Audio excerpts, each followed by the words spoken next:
अगर आपको ये लगता है कि मेरे जीवन में बहुत से बुरे काम किए हुए हैं और अब इन गलत कामों को सुधारने के लिए कोई भी विकल्प नहीं है, तो आपको गौतम बुद्ध के जीवन की ये कहानी एक बार जरूर सुननी चाहिए। तो चलिए कहानी को शुरू करते हैं। एक दिन गौतम बुद्ध श्रावस्ती के एक गांव में भिक्षा लेने के लिए पहुंचते हैं। जब गांव में प्रवेश करते हैं तो देखते हैं कि पूरे गांव में सन्नाटा छाया हुआ है। दूर दूर तक कोई भी व्यक्ति नजर नहीं आता। बुद्ध उस गांव के पहले द्वार पर जाते हैं और कहते हैं कि मुझे भिक्षा दो, पर भीतर से बाहर कोई नहीं आता। बुद्ध दूसरे द्वार पर जाते हैं, पर कोई दरवाजा नहीं खोलता है। तीसरे द्वार पर जाते हैं, पर उस द्वार से भी कोई व्यक्ति बाहर नहीं आता। फिर अचानक से एक दरवाजा खुलता है, जिसमें से एक व्यक्ति बाहर निकलता है। वह जल्दी से बुद्ध का हाथ पकड़ता है और उन्हें अपने घर में ले जाता है और कहता है कि क्षमा करें बुद्ध, पर इस समय आप बाहर नहीं जा सकते। अंगुलीमाल को श्रावस्ती की सीमा पर देखा गया है। सभी गांव वाले डर के मारे अपने अपने घरों की खिड़कियां और दरवाजे बंद करके बैठे हुए हैं। बुद्ध उस व्यक्ति से पूछते हैं कि कौन है ये अंगुलीमाल और उससे इतना भय क्यों है। वह व्यक्ति कहता है कि अंगुलीमाल राक्षस है। उसे जो भी मनुष्य मिलता है, बच्चा, वृद्ध, स्त्री, पुरुष, यहां तक कि सन्यासी भी, वह किसी को भी नहीं छोड़ता है। बुद्ध उनसे पूछते हैं कि वह धन के लालच में ये सब करता है क्या।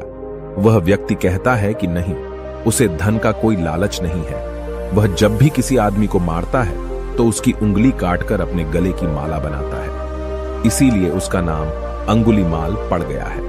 और यह भी सुना है कि जब उसके गले की माला में 100 उंगलियां पूरी हो जाएगी तो उसकी विनाशक शक्तियां और भी ज्यादा बढ़ जाएगी। बुद्ध कहते हैं, आभार हो आपका जो आपने मुझे उसके बारे में बताया। फिर वह व्यक्ति बुद्ध से कहता है कि कृपा कर आप बाहर न जाइए, क्योंकि वह आप पर भी वार कर सकता है। बुद्ध कहते हैं, भय से अपनी राह छोड़ दो। ऐसा मैंने कभी नहीं किया।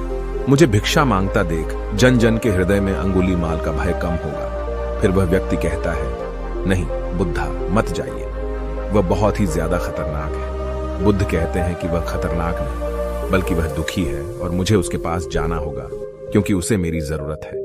इतना कहते हुए बुद्ध उस व्यक्ति के पास से चले जाते हैं। कुछ दूर चलने के बाद बुद्ध वन में प्रवेश करते हैं। वन में चारों ओर एक सन्नाटा छाया होता है। दूर दूर तक न तो कोई मनुष्य न कोई पशु पक्षी दिख रहा होता है, पर गौतम बुद्ध अपने मार्ग में आगे बढ़ते रहते हैं। अचानक बुद्ध के सामने अंगुलीमाल आकर खड़ा हो जाता है। उसका अवतार इतना डरावना है कि कोई भी व्यक्ति उसे देखकर ही भयभीत हो जाए। उसके गले में उंगलियों की माला होती है, चेहरा और हाथ रक्त से भरे होते हैं और शरीर बलशाली होता है।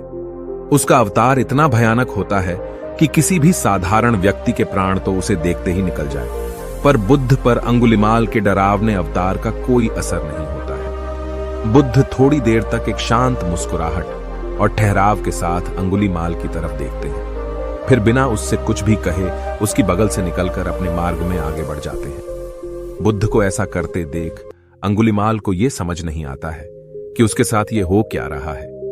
वह मन ही मन सोचता है कि मुझे देखकर लोग या तो भाग जाते हैं या मुझे देखकर मर जाते हैं या मुझसे अपने प्राणों की भीख मांगने लगते हैं। मैंने कई सन्यासियों को भी मारा है, पर मैंने आज तक कोई ऐसा व्यक्ति नहीं देखा जो मुझे नजरअंदाज करके अपने मार्ग में आगे बढ़ जाए।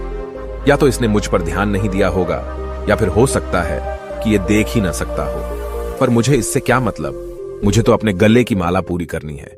अंगुलीमाल बुद्ध को आवाज लगाता है, ऐ साधु रुक। फिर भी गौतम बुद्ध अंगुलीमाल को नजरअंदाज करते हैं और अपने मार्ग में आगे बढ़ते रहते हैं। अंगुलीमाल बहुत ज्यादा क्रोध में बुद्ध को आवाज लगाता है, ऐ साधु रुक।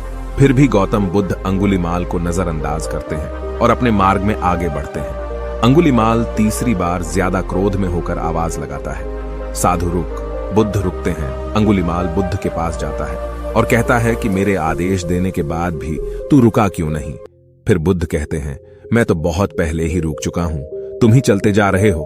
अंगुलीमाल ये समझ ही नहीं पाता है कि बुद्ध क्या कह रहे हैं, पर वह इतना जरूर समझ जाता है कि सामने खड़ा व्यक्ति उससे थोड़ा भी नहीं डर रहा है। अंगुलीमाल बुद्ध को डराने के लिए चिल्लाकर पूछता है, साधु मुझसे भय नहीं लग रहा है क्या, मैं आदिमानव हूं। बुद्ध कहते हैं कि नहीं, तुम मानव हो। बुद्ध की ये बात अंगुलीमाल के मन पर लगती है। पहली बार उसे किसी ने मानव कहा था, पर वह इस बात को नजरअंदाज करने का प्रयास करता है। और बुद्ध से पूछता है कि ऐ साधु, तूने ये क्यों कहा कि तू कब का रुक चुका है, जबकि तू तो चल रहा था, और तूने ये क्यों कहा कि मैं नहीं रुका? बुद्ध कहते हैं कि मैं बहुत पहले ही रुक चुका हूं, यानी मैंने ऐसे सारे बुरे काम करना पहले ही छोड़ दिया है जिससे कि व्यक्ति को कष्ट पहुंच सकता है। सब जीना चाहते हैं, बस तुम उन्हें दया की भावना से देखने का प्रयास करो।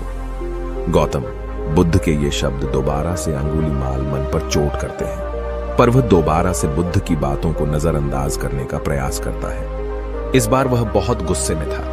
उसने भयानक तलवार लेकर बुद्ध के पास आकर उसकी गर्दन पर रख दी। उसका मतलब था कि वह पहले जैसे लोगों की हत्या करने का इरादा कर रहा है। उसने बुद्ध से जोर से चिल्लाकर कहा, मानव में कोई प्रेम नहीं है, न कोई दया है, सब छल और धोखा है। मैं सबको मार डालूंगा और किसी को बचने नहीं दूंगा। बुद्ध ने उससे कहा, तुमने बहुत लोगों को दर्द दिया है। बुराई और क्रूरता इंसान की अज्ञानता के कारण होती है। ईर्ष्या, द्वेष, मोह और माया, ये सब भी अज्ञान से उत्पन्न होते हैं। लेकिन कुछ लोग ऐसे भी होते हैं जिनके अंदर दया और समझ की एक प्रकार की रोशनी जागती है। अंगुलीमाल, अगर इस जीवन में तुम क्रूर और निर्दयी हो तो दयालु भी हो सकते हो।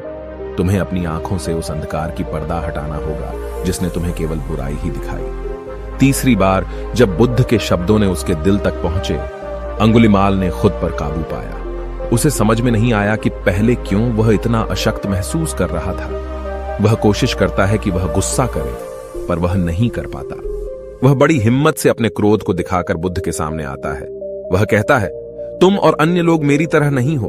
बुद्ध उससे कहते हैं कि सब लोग एक समान होते हैं, बस वे जागरूक होते हैं, और यह सिद्ध कर रहे हैं कि सभी में जागरूकता की क्षमता होती है। उसका मार्ग क्रूरता को दया में बदल देता है। अंगुलीमाल, तुम वर्तमान में घृणा की दिशा में चल रहे हो। बस यहां रुको। तुम में यह शक्ति है कि तुम दया की ओर बढ़ सकते हो। ऐसा सुनकर अंगुलीमाल की तलवार उसके हाथों से गिरकर जमीन पर आती है। उसकी आंखों से आंसू बहने लगते हैं। कितना समय तक कोई बुद्ध को अनदेखा करेगा? अंगुलीमाल रोते हुए बुद्ध से पूछता है कि क्या वह वही है जिन्हें लोग बुद्ध कहते हैं, जो लोगों को मुक्ति के मार्ग पर चलना सिखाते हैं? हां, मैं वही हूं। मैं तुम्हें मुक्ति के मार्ग पर ले जाना चाहता हूं। तब अंगुलीमाल कहता है, पर मैं अब बहुत दूर चला गया हूं।